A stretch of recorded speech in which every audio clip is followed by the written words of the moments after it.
I really enjoyed Tokyo Vice, so when I heard that the show was cancelled, I was, strangely, relieved. The show would now exist as a two-season story, with a satisfying ending. It will be something I can revisit at a later date.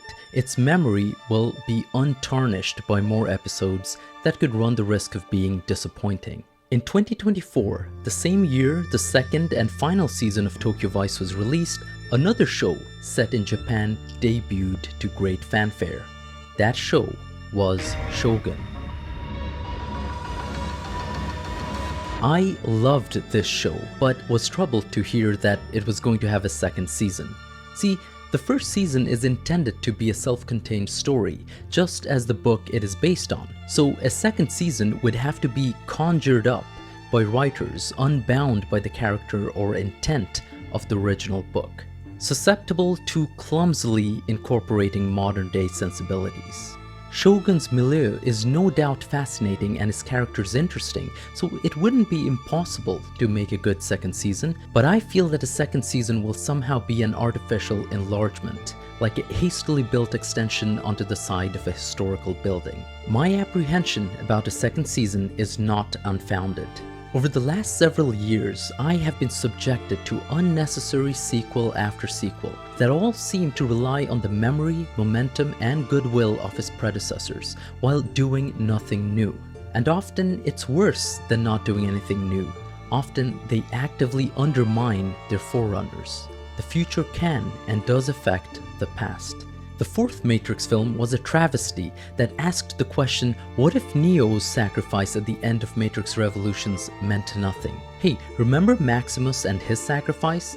That touching ending where he triumphs over his enemy and is reunited with his family in heaven? What if that meant nothing? What if after his death Rome was just being run by a bunch of incompetent sociopaths? Remember Luke's final battle and that emotional reconciliation with his father who sacrificed and redeemed himself by killing the Emperor? Well, what if that meant nothing? The evil came back, the Emperor returned. Somehow Palpatine returned. And Luke became a depressed recluse who wanted to murder his nephew. Amazing, right?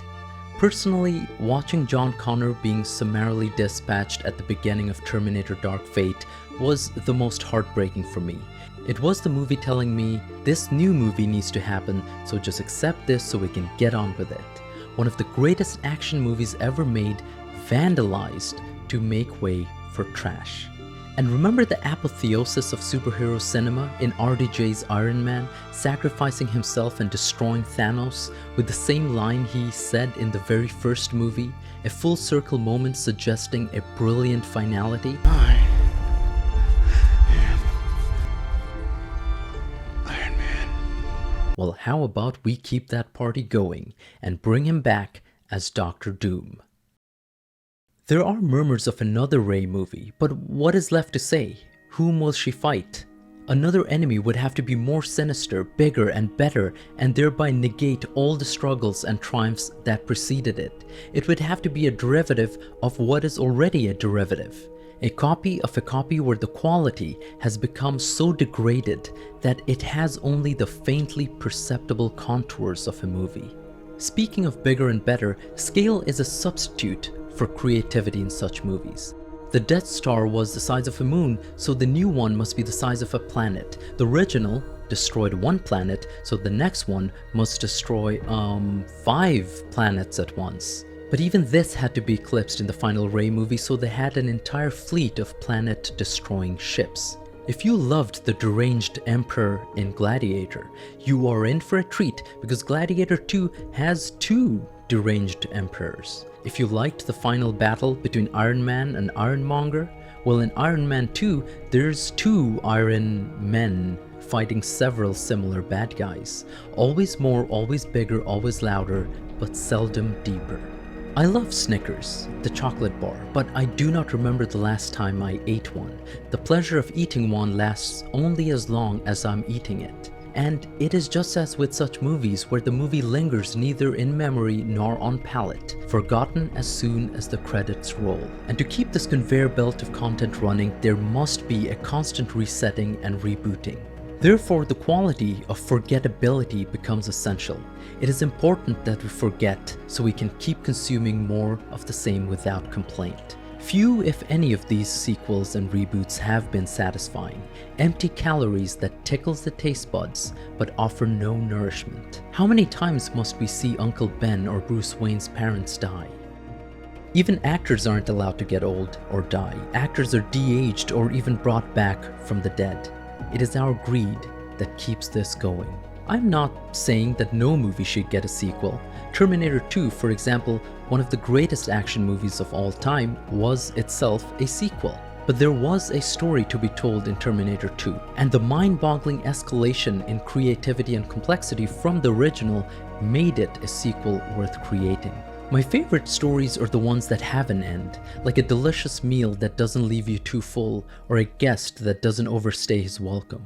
Such stories leave us with a sense of finality, a few questions to ponder, and even a longing for more. Consequently, they persist in our minds. We do not need an answer to what happened to Tony Soprano, or what happened after the ending of Fight Club, or the adventures of Steve Rogers and Peggy, or, heaven forbid, a sequel where Rick and Ilsa from Casablanca reunite. With movies and shows these days, there is a perverse desire to fill in the blanks. No stone must be left unturned, no mystery left unexplained, no money left on the table. There is no wonder. We must have a scene telling us how Han Solo got his name, or how he got his dice, how Scar got his scar, how Nick Fury lost his eye, or how the rings were made. We must remember that movies and shows are ultimately made up, written by people, and people do not have an infinite supply of creativity. As writers run out of ideas, they begin to rely more on stunts. And by the 10th season, every character has made out with everyone else because they are out of ideas. Another way to keep things going is this device of multiple universes or timelines, where the significance of a story can be preserved, but the characters can continue other adventures. But even this fails to preserve the past. Does not a new take on an old character dilute the original? And even if it doesn't, how often can writers rely on this contrivance? What is more infuriating is that many movies have become infected by a desire to set up their sequels and spin-offs. The burden of continuity weighs them down. Before they've had a chance to take off on their own, they cannot exist disconnected from that expectation of the future. 今度は今度。今は今。 We want infinite entertainment, but the infinite has no value. Just as the abundance of water renders it cheap and the scarcity of diamonds makes them precious, so does limitless, undifferentiated content devalue the content itself. Are we trying to feel something again for the first time? It's a futile task, especially when done through remakes. Ironically, we're trying to capture the feeling of awe when watching something for the first time by making something derivative. Do we do it because we fear death?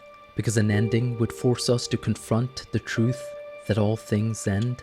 We spend our entire lives denying death, ignoring it and fighting it. Why should we confront it in our entertainment, the very thing meant to distract us from it?